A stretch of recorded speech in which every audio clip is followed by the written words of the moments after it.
right, we're back for round two. Southern Nevada Sports News on Vegas, allnetradio.com. My name is Bill Miller, co-host, along with Jeff Belknap. And, of course, our in-studio guest, Dr. Bob Donatelli of the Orthopedic Sports and Medicine Institute of Las Vegas. Call-in line, 702-483-4444 for any questions you might have for Dr. Bob.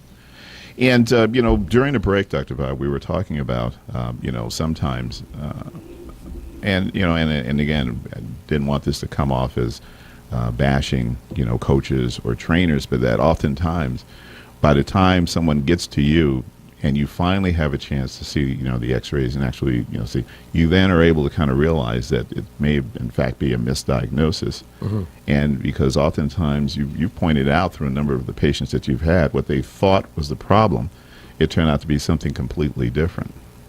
Yeah, I think it's not so much completely different. It's the lack of understanding why having pain. You know what I'm saying? Right. Like the kicker we talked about. he had knee pain. Well, he went to one of the top physicians in the country, sports medicine doctors in the country, and he injected it. It's a PRP injection, it's called. Which is using your own plasma. And he was given a protocol, of exercise. Just handed a protocol of exercise. So he said to Ryan when I saw him in August, and this is in April now, right? Right. So from April to August, nothing changed. He was very disappointed. And so when I saw him in August, I said, did anybody evaluate you before they gave you this exercise program? Oh, no.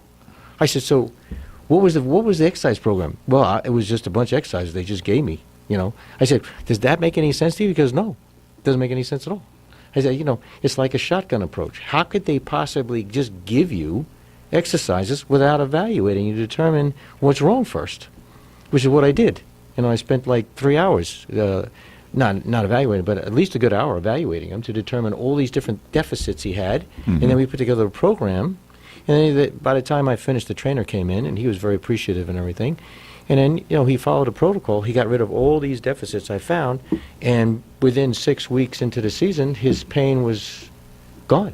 Well, that was my, okay, well, that's kind of one of the points that I wanted to make. This is, a young man that you're talking about is playing at the highest level, where you have what you anticipate to be the best medical staff. Mm-hmm. Considering that they're talking about their investments, which is typically millions of dollars that they have invested in each of these young men. Yeah. And presumably it was simply a matter of not knowing exactly what they were giving him, a rehabilitation outline for. Yeah. Right. What they thought it fit this. Okay, I look at this chart. This is what it fits. Right. This is what I'm going to hand them. Good luck. Right. And I'll see you in 3 months. Well, I think some of it is, the way that he walks, the way that his hips are motioned, the way that he steps. And, in evaluating someone like that, I mean, especially being a kicker where you're increasing impact, obviously, where he's coming down hard on maybe he's a right-handed kicker, so his left leg. Is that the type of evaluation that we're talking about? Or is it more or less like just techniques and? No, it's basically breaking down the musculoskeletal system and assessing joint by joint and muscle by muscle, to be honest with you. And you find all these little deficits that just amazes me that a professional athlete would have.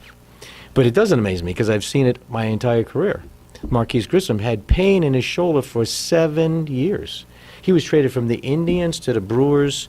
The Brewers trainer, the Brewers trainer sent him to me, and I was like a consultant to the team. I remember Davey Lopes, who was the manager, called me over and said to me, listen, tell Marquise he can't play every day. I said, I'm not going to tell him that. I said, I'm going to fix him. But after 7 years, shoulder pain, hip pain, he couldn't swing a bat, couldn't run without sharp pain in his buttocks, couldn't throw a ball without shoulder pain. The Indians traded him because they said, listen, your skills are deteriorating. We just don't know what to do with you, so we're going to trade you.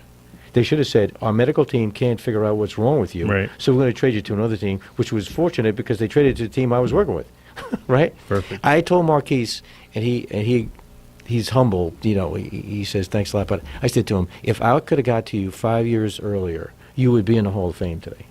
His numbers in his rookie years, and then after I fixed him, were phenomenal. Phenomenal numbers. So if he would have filled in the middle, he could have been a candidate for the Hall of Fame. That's what I think. Oh, his numbers with the Dodgers and then San Francisco Giants were incredible. Yeah. And then he didn't even play that, and he didn't even play full time at the Dodgers. He was platooned the second year. No, then he ended up being a Dodger. Just ate the Dodgers alive when he got traded to the Yeah, he did. Giants. He Yeah. did. That's what they get. You know what I'm saying? for He did. trading. It always happens. Yeah, Yep. it always seemingly happens. But yeah. and of course, we were fortunate to have Marquise on our show, Yeah. and and he certainly has sung the praises of as he refers to as Bobby D. Right. And and again, he's just we're getting to know a lot more people that obviously have had a great success in working with you. Yeah. But he's a great guy. I mean, he's he attributes 7 years more to his career, which I don't know if it's 7, but at least 5 more years to his career. And that to him meant a lot.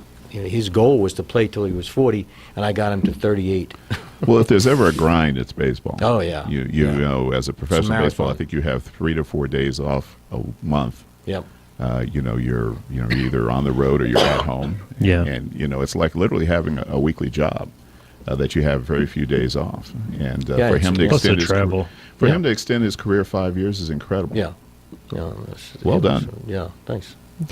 But I think that's one of the, and I said to Marquise, I said, don't tell anybody, try to tell anybody medically what I did to you. Just tell them what I did for you, which was I figured out what was wrong.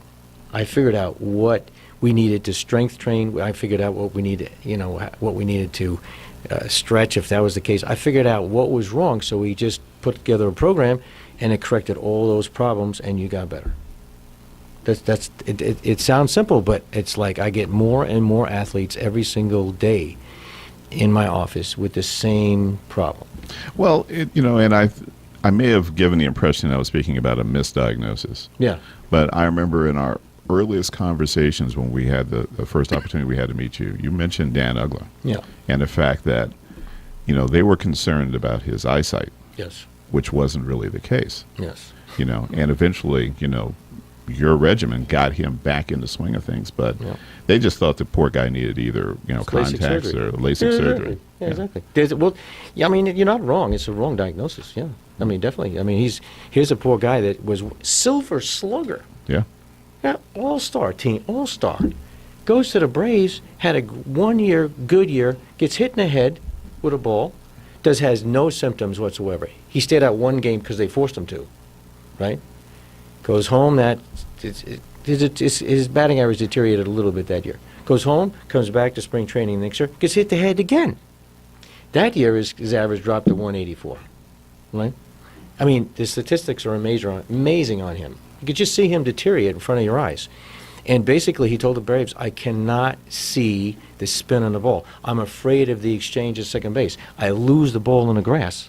I cannot see the ball. Oh, we'll send you to our ophthalmologist. He'll fix you right up. Yeah. And he said, well, you got 20/30 in this eye and 20/20 in this eye. We'll just make them both 20/15. You'll be fine. Which he did. He saw 20/15. Doesn't make any difference. Has nothing to do with static visual acuity, which is reading a chart. He's not reading a chart on the baseball field. His head is bobbing up and down like a bobblehead Yep. every time he's trying to run for a ball or see a ball or swing the bat. I mean, he's nothing to do with that. Well, he's an infielder, okay? Yeah. And, and having unfortunately had to play infield at some point in time because I was deathly afraid. It's not just standing there watching the batter, because if anybody's on base, you're watching the runner. Everything. You're watching everything. You're watching your pitcher. You're seeing his motion. So it's constant movement of the eyes. Now, here's how simple the diagnosis was, right? I mean, not to downplay anybody, but I had him sit in front of an eye chart. 10 feet away, both eyes, he read 20/15, no problem. I started shaking his head like this to the beat of a metronome. He lost 11 levels of vision. He went from 20/15 to a 2100. I said to Dan, I said, lucky thing the Braves sat you on the bench. Those balls flying off a bat are going 120 He miles could have an been hour. killed. Oh, Yep. Yeah. yeah. Kirby Puckett is a perfect example. Marquise told me about him. He did not see that ball that hit him in the eye. He did not see it. That ended his career. And then he died the next year. But Yeah. he just blew up like a balloon. But he wasn't playing anymore. Got depressed probably, ate too much. Yeah. He died of a heart attack. But why? Why does he, because he couldn't see the ball. Why? Because he had too much head trauma in baseball. Baseball, they don't even think about head trauma. Don't even think about it. Yep. It's like, what? Until somebody gets beamed or Well, yeah, hit in the head. yeah. And he pitcher gets drilled, Yeah. something coming How off do the you bat. not see a ball traveling at 90 miles an hour towards your head? He saw it. Because the it's coming at 90 miles an Yeah, hour. well, yeah. But those guys, come on, they can see the spin in the ball. Yeah. Something's Yeah. wrong. Something's wrong. And no one talked about. Well, that was years ago. But Marquise told me that he told him he could not see the ball until it was on top of him. Well, the last few years, there have been an increase in pitchers that have been hit by balls coming off the bat. Yeah. And because they're completely vulnerable, because they're usually in the middle of their follow-through or at the end of it. Yeah. So they're completely defenseless. And, there's even talk about now about them wearing protective gear. And they talked to a number of pitchers. Their concern was, I'm going to look stupid. And that, which is, you think Yeah, about it, it's like, yeah. really? That's your Yeah, concern? but I think that would impair their eyesight too. The only thing you could wear would be a catcher's mask. Yeah, the idea was something that, that would not inhibit their vision, but Yeah, would protect yeah. them in their follow-through so that Yeah, when they yeah, look yeah, yeah, up yeah. and this thing is coming at them and they can't, Yeah, at yeah. least there's something to protect them in terms of I'll tell you getting what, down. that's a scary position. Oh, it's absolutely. I remember pitchers talking about, and this was, especially at like the height of, the steroids era. And one pitcher, played for the Red Sox, pitched with the ankle that was Oh, Kurt Schilling. Kurt Schilling. Yeah, yeah. I treated him. Kurt Schilling swore. He said he had given a letter to his wife. He said, if one of these zonked out steroid, knuckleheads kills me because, he's driving a fastball and kills me, you sue him for everything, Yeah, yeah, and read this letter out loud to the Yeah, entire yeah, press yeah. that, yes, one of these steroid jackasses killed me. And, Yep. and that's So and are you saying that they took steroids? I'm absolutely saying they took I liked steroids. them hitting 70 home runs with it. Yeah, it was exciting to watch, but clearly they were both jacked up, Yep. and I think that. What do you mean both? Well, I'm talking about he and Sosa. Oh, you're not throwing Bonds in there? Yeah, oh, Bonds, absolutely. I mean, his head got Hey, big. just checking. And he was a giant. Yeah. Clearly, he was guilty. He's a nice guy. I got to meet him. Hey, we're not saying he's not I'm nice. not he saying he, he's not he a just nice didn't tell guy. the truth. Okay. But You could be look nice at- and be a You liar. look at Barry Bonds in Pittsburgh, and then when he got to San Yeah, Francisco, yeah, it's it was a like, joke. Who Yeah. is this? Is this his older brother that's Right. been hiding that we didn't know played baseball? Yeah. Well, his head only went up like one complete size. I mean, Which that always mine happens. does all Yeah. the time. Yeah. I mean, if you look at my pictures, when I was 10, Yeah, exactly. of course, but not, from, 25. No, it was like 2 years. 45. It Yeah. went from like a 7 and I think it was a Changes. 7 and 5/8 to I could 8 see and if 5 he 8 grew and an 5/8. afro and Whose said, head "Yeah, I got goes this is big this fro." 8 at 5/8? He should have grown an afro. Then he Right. could have said, Oh, "Yeah, yeah. it's the hair, it's the Yeah. dreadlocks." Yeah, That's this true. guy, Yeah, good that's what- disguise. yeah. Yeah, get some braids or something. Right. Yeah, but the thing that I mentioned to that about with Ugla was that you realized that it wasn't just the vision, it was the head movement, and you were able to obviously is Dan still playing? Yeah, actually, you know what? I talked to him. I just talked to him in the offseason, and he said, I said, so what's the deal, man? Are you finished? He goes, no. He says, I got some teams still interested in me. Because of what he did with the Braves. Remember what he did with the Braves? Yes. He won that series. The title, the headlines was Dan Ugla, the highest paid player on the Braves, beats the Braves on the Washington Nationals.